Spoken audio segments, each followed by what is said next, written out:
Selamat berjumpa kembali dalam pembahasan kita, yang mana untuk kesempatan kali ini, topik yang akan kita bahas yaitu tentang kewajiban lancar.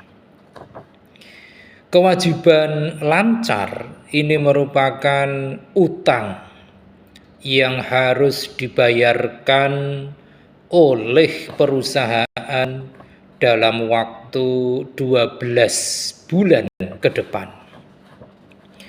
Nah, yang paling krusial kalau kita berbicara tentang kewajiban lancar ini, diantaranya adalah tentang bagaimana cara untuk mencatat kewajiban lancar ini. Kalau kita ingin mencatat tentang kewajiban lancar ini, maka ada beberapa tahapan yang perlu untuk kita pahami bersama, di mana tahapan yang pertama yaitu menentukan jenis transaksi.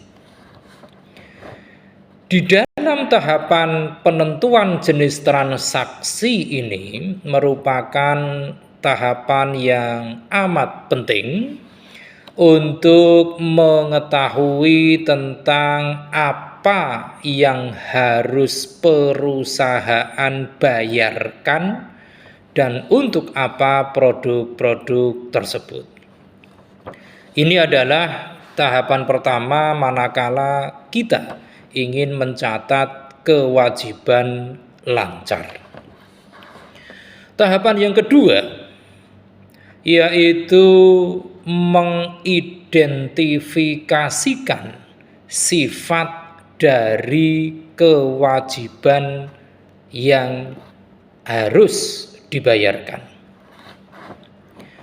Kita tahu bahwa di dalam neraca keuangan, perusahaan dapat mencantumkan kewajiban lancar dan juga kewajiban jangka panjang. Ini harus diidentifikasi. Kemudian yang ketiga yaitu memasukkan kewajiban lancar ke dalam neraca keuangan. Di dalam neraca keuangan, maka biasanya perusahaan akan menyusun daftar semua kewajiban lancar yang telah diidentifikasikan sebelumnya. Ada dua jenis kewajiban lancar yang paling umum, yaitu adalah utang dagang dan utang wesel. Kedua jenis kewajiban ini acap kali ditempatkan di bagian atas dari daftar karena dua jenis ini sering dijadikan jenis utang yang paling sering dijumpai di dalam operasionalisasi perusahaan. Setelah melalui tahapan ketiga tadi, yaitu memasukkan kewajiban lancar ke dalam neraca keuangan, maka selanjutnya tahapan yang keempat yaitu menghitung total kewajiban lancar. Setelah semua kewajiban lancar dicantumkan, maka selanjutnya angka-angka tersebut dijumlahkan untuk menghitung total kewajiban lancar. catatan transaksi kewajiban lancar yang tepat akan sangat membantu perusahaan dalam memahami kewajiban dan juga aset-aset bisnisnya secara lebih baik. Hal ini juga akan membantu perusahaan, utamanya dalam menjaga keseimbangan keuangan yang baik. Juga memastikan pembayaran yang tepat waktu sekaligus mendukung kelancaran operasional dari perusahaan. Nah, itu merupakan beberapa tahapan manakala perusahaan akan melakukan aktivitas berupa pencatatan kewajiban lancar.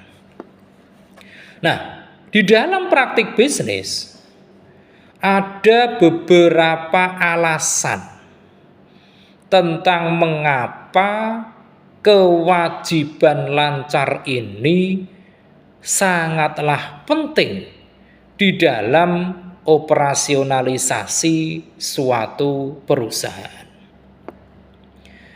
Alasan yang pertama yaitu bahwa kewajiban lancar dengan berbagai tendensinya ini akan memaksimalkan operasional perusahaan.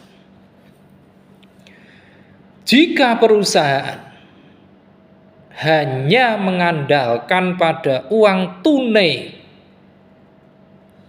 yang ada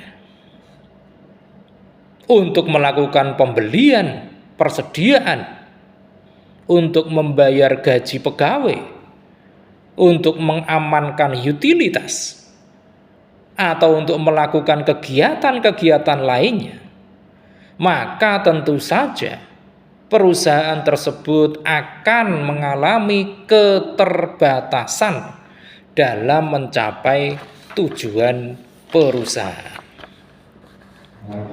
Akan tetapi,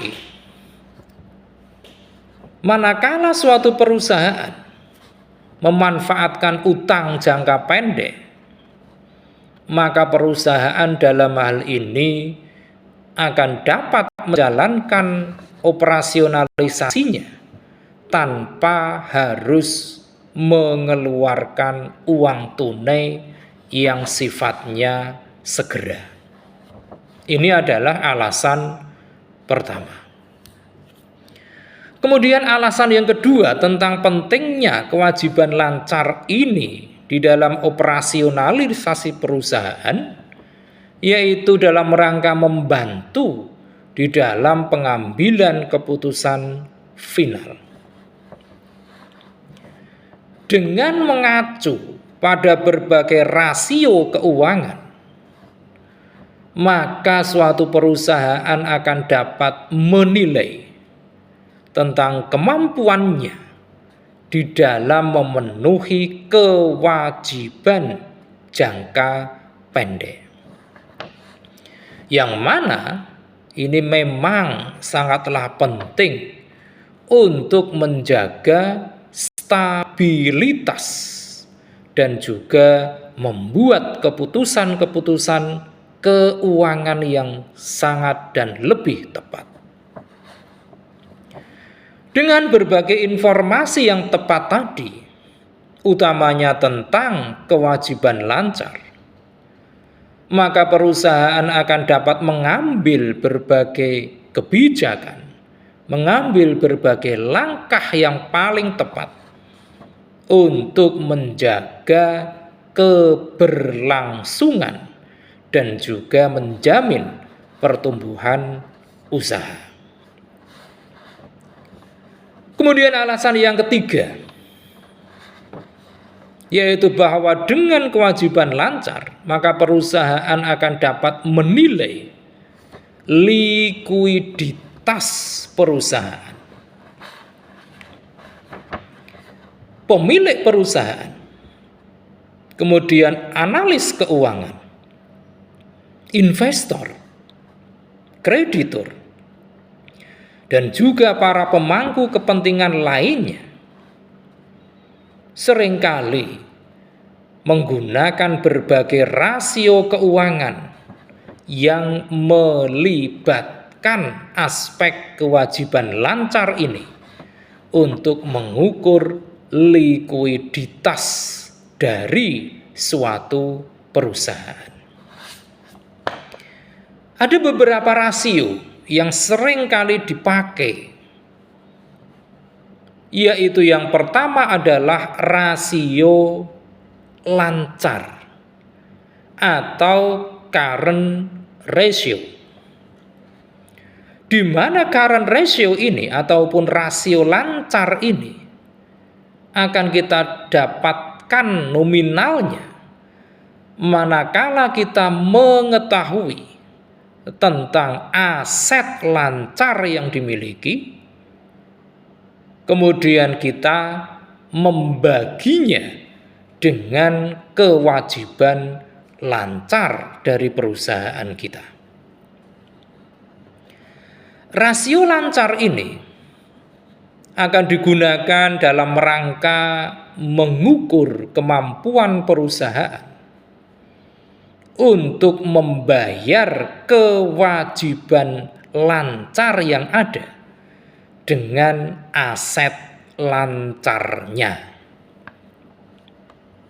Dengan demikian, semakin tinggi rasio lancar dari suatu perusahaan, maka akan semakin baik pula likuiditas dari perusahaan tersebut.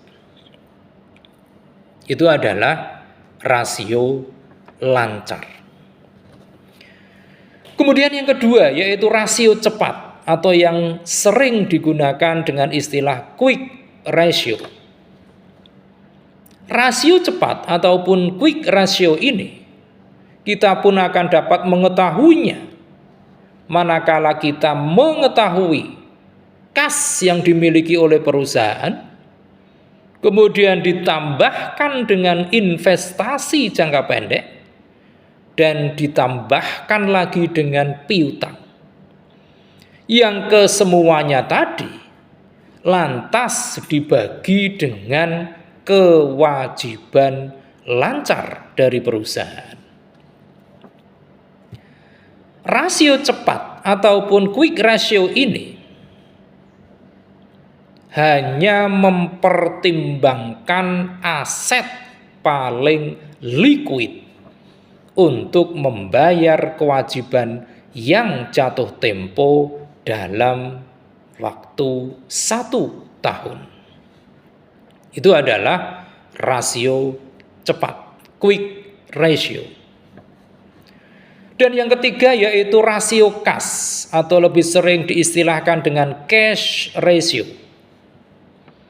Yang mana rasio kas ataupun cash ratio ini pun dapat kita ketahui besarannya manakala kita mengetahui jumlah kas yang dimiliki oleh perusahaan kita, kemudian kita menambahkannya dengan investasi jangka pendek perusahaan, yang mana hasil penjumlahan dari kas dan investasi jangka pendek tersebut lantas kita bagi dengan kewajiban lancar perusahaan.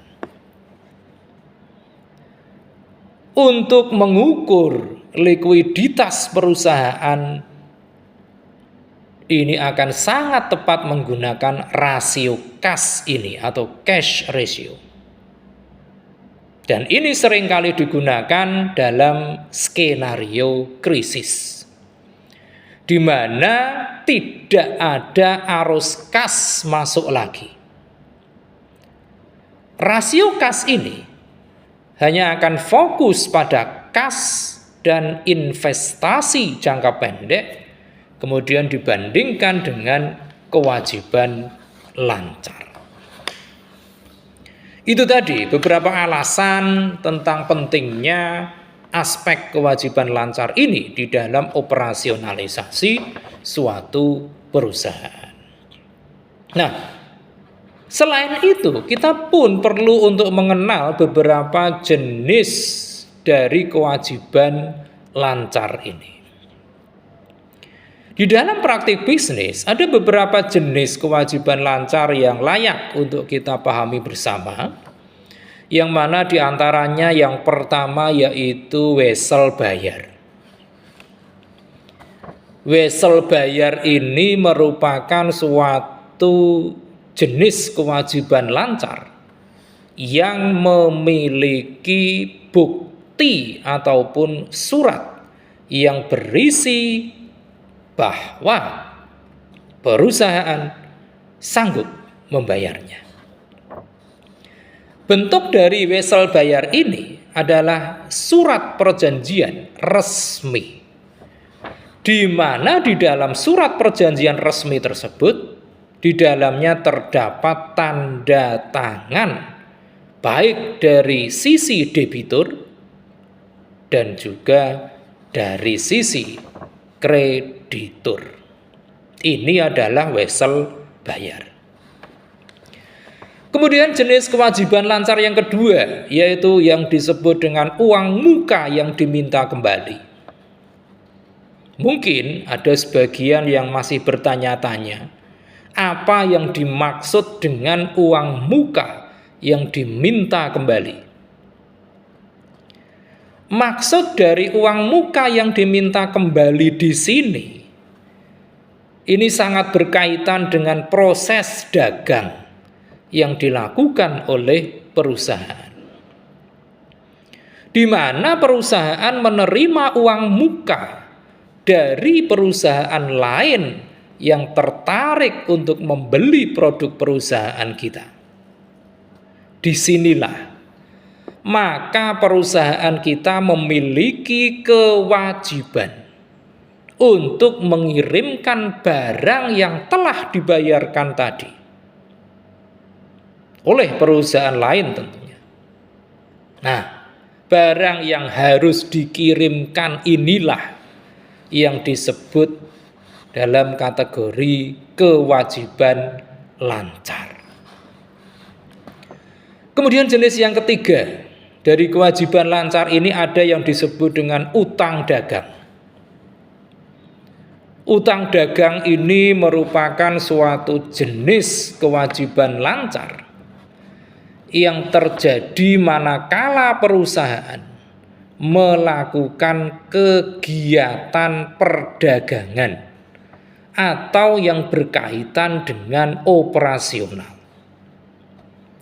Biasanya perusahaan dalam hal ini harus melunasinya dalam waktu yang tidak lebih dari 12 bulan. Inilah utang dagang. Kemudian yang keempat, itu ada yang disebut dengan utang pajak.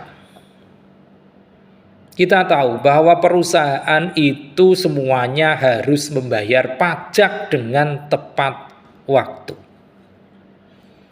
Apabila terjadi keterlambatan pembayaran pajak oleh perusahaan, maka perusahaan tentunya akan dikenakan denda. Untuk itulah harus diupayakan pembayaran pajak ini harus disesuaikan dengan jadwal yang memang telah direncanakan sebelumnya. Selain utang pajak, ada lagi yang disebut dengan utang dividen, di mana dividen ini merupakan bagi hasil atas laba yang diberikan oleh perusahaan kepada para investor yang telah membeli saham perusahaan kita. Dividen ini juga menjadi kewajiban karena telah menjadi komitmen dari perusahaan untuk membagikan hasil labanya. Dan yang keenam, yang juga termasuk kewajiban lancar, yaitu utang gaji dan upah. Manakala ada keterlambatan pembayaran gaji dan upah, tentu saja perusahaan telah diklasifikasikan melakukan pelanggaran. Oleh karena itu, utang gaji dan upah ini harus diupayakan bahwa dananya harus selalu disiapkan secara benar. Demikian pembahasan singkat kita kali ini tentang apa yang disebut dengan kewajiban lancar. Mudah-mudahan ini semakin memperluas cakrawala pengetahuan, utamanya pengetahuan bisnis kita. Kita akan melanjutkannya dengan membahas berbagai topik yang tidak kalah menariknya pada sesi-sesi berikutnya. Terima kasih atas perhatian Anda semua. Jangan lupa setelah menyaksikan tayangan ini silakan klik di layar Anda untuk like, komen, subscribe, dan jangan lupa share.